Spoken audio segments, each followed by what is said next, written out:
Նոր ուժ կուսակցությունը նախընտրական քարոզարշավը շարունակել է Երևանում, Դավթաշեն վարչական շրջանում կուսակցության անդամները հանդիպել են քաղաքացիների հետ, ներկայացրել ընտրվելու դեպքում իրենց ծրագրերը, կուսակցության պատգամավորի թեկնածու Արամ Թորոսյանը խոսել է Հայաստանի արտաքին քաղաքականության մասին, մասնավորապես անդրադարձել է Հայաստան-ԵՄ, Հայաստան-ԵԱՏՄ հարաբերություններին, շեշտելով, որ Հայաստանը պետք է բոլոր պետությունների հետ երկկողմ հարաբերությունները ընդլայնի և պահպանի բարեկամական համագործակցությունը։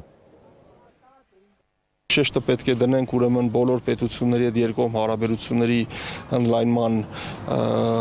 շուրջ մեր միջազգային ուրեմն դիվանագիտական հարաբերություններում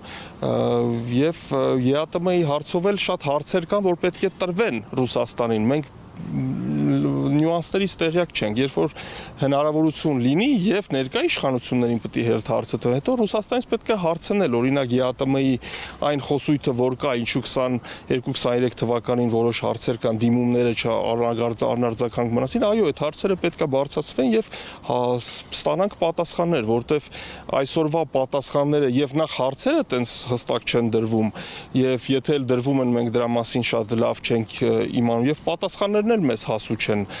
պետքա շատ պարզ եւ շիտակ խոսալ այդ ամեն ինչի շուրջ, որպեսզի հասկանալ, թե մենք ուր ենք գնում։